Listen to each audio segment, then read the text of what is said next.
In today's intervention session, we're going to look at question 6 on the foundation, which is normally writing to persuade, to argue or advise. We're going to focus today on writing to argue or persuade. Okay. Now, firstly, let's just get rid of the fire. Let's look at the question 6 mark scheme. So on the frog page that you're on, you will want to pause the video once I finish speaking, and on the page you'll see that the mark scheme is there. Okay, so if you just click on it, if you download it and just have a read through, it's just question 6.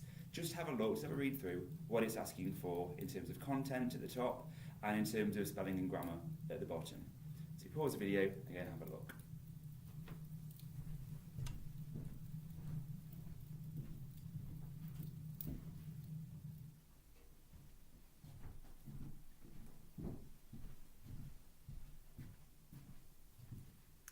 Right, hopefully you've had a look at that, and you'll notice that at the top it refers to, at the top end of the marks, uses linguistic features appropriate to purpose.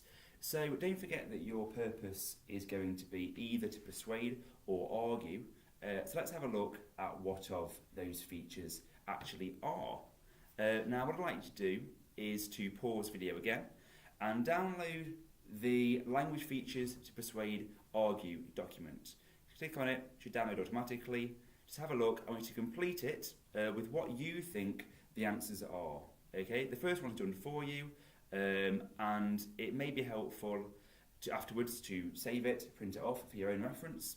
Now don't forget as well while you're doing that there may be more than one feature for a particular letter. There's more than one for A, for instance. So pause the video, download the sheet, complete it, and then resume.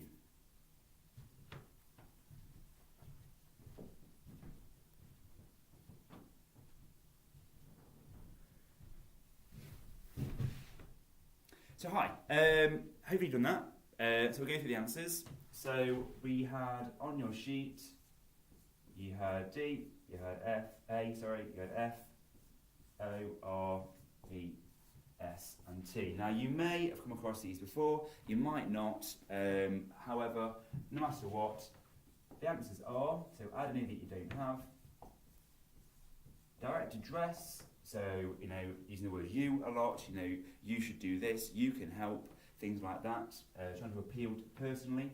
A is for anecdotes, which are personal stories, and the one time that happened to me and what you did. We've got alliteration, which is 2 or more words close together, starting with the same sound. Make sure that in your head you have it clear that it's the same sound, not the same letter necessarily. Because, for instance, curly kick or curious questions are alliteration, but they're not the same letter. C and K and C and Q. So anecdotes and alliteration up there. F. If you're going to persuade or argue something, you need to have some facts, you need to back up what you're saying. Opinions, similarly.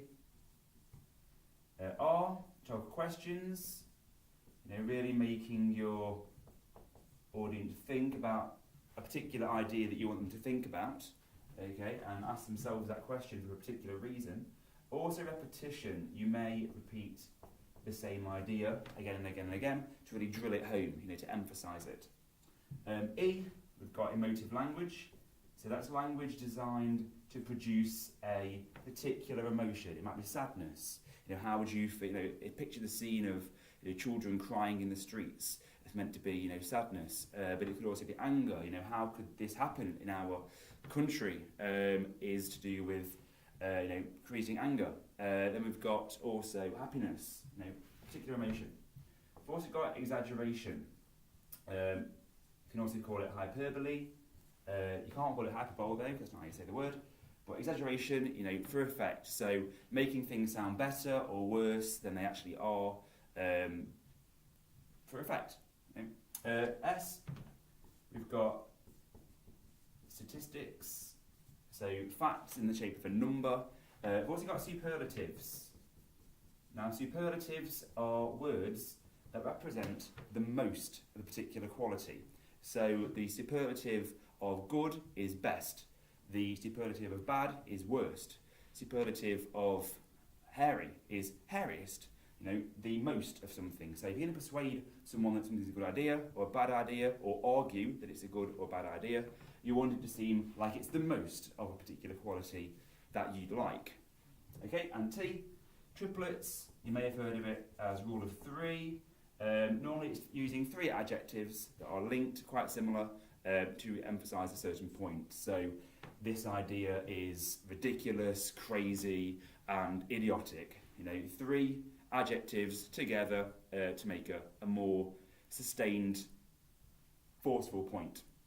Okay, so how do we actually use these? Now, what we don't want to do is just to see them as a kind of checklist, you know, using them one at a time in a very boring fashion. You know, let's have a direct address again, let's put you as our first word, then let's put alliteration. You know, it is a bit boring. It's not very interesting. What you should do is, you know, keep them in mind, you know, note them down at the beginning when you're just planning in the first, you know, sort of 5 minutes. And you need to keep them in mind as you write. You know, use them when it's relevant to use them, and use imaginative examples of these features. And don't limit yourself to one of each. You know, why would you? You know, you can use as many as you like. You know, you can use, you know, 10 talk questions. You know, emotive language. A whole paragraph developed this. You know, trying to get this feeling of sadness out of somebody to really persuade them. So, a question might be, how do you open? Now, a really boring way to open is, I am writing this letter, article, email, whatever, blog, to persuade you that blah, blah, blah, blah, blah. Or, I am writing this because I think that, an argument. Boring. You know, it's boring. Two other ways that you could decide to open your piece of work. Now, you could open without a question. You could. So, say your question was to argue for or against school uniform, let's say. So you pick one. Don't forget if it's argue, before, or against, not both. And say you are against. You're against school uniform. Well, you might open up with, you know, how can anyone think that school uniform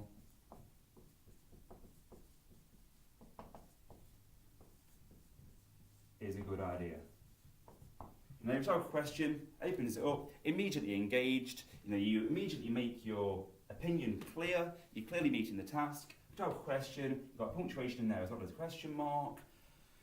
Onto a good start, and then you go from there. Then you tell them, you tell them your reasons why you don't think it is.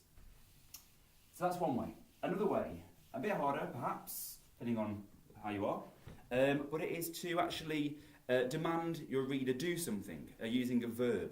So if we stick with the same question, this argue for or against school uniform, you could open with, imagine a place.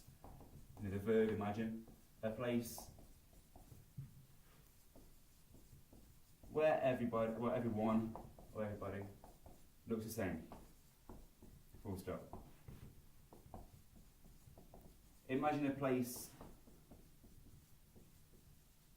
where creativity, individuality is absent, it's missing. This is a place with school uniform. It's dramatic, it engages immediately, and it's just more interesting. It's just more interesting. Then your next paragraph, you can go into your reasons, particular reasons. Okay, I've dropped the rubber, but we'll carry on. So, that's what we've got. Now, with things like your language features, you then develop them, drop them in, with facts and statistics. Well, make them up. AQA aren't going to check whether or not you said something that's true. So, make it up. They don't care. If you say, it is a fact that, and then you make something that supports your argument or your persuasive text, that's fine. You know, if you say 78% of pupils say that school uniform is a terrible idea, fine. You know, that is a linguistic feature that you're using for that purpose.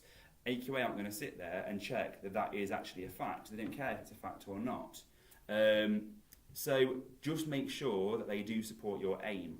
In the past, I've seen people write, school uniform's a terrible idea.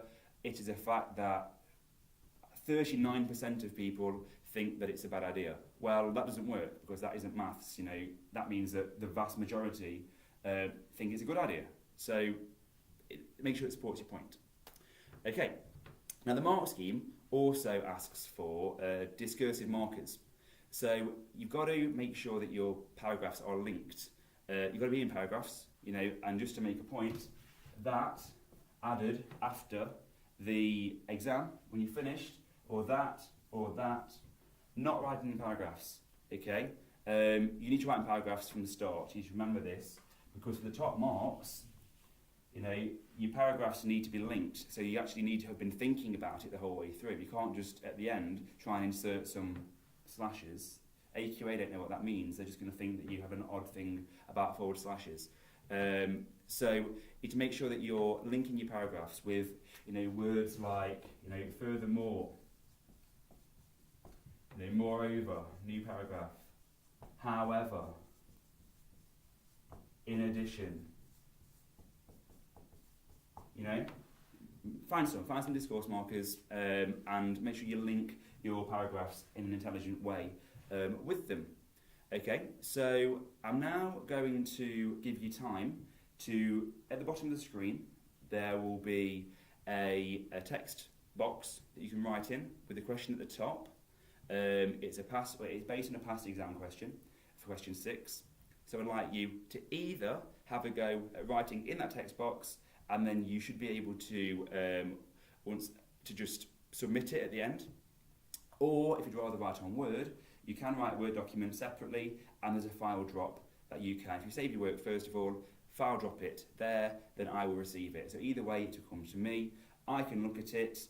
If you'd like some feedback, then I can add some feedback to it. So if you check your frog again, sort of later in the week, next few days, then there'll be feedback on that assignment for you and suggestions for the future before your language exam.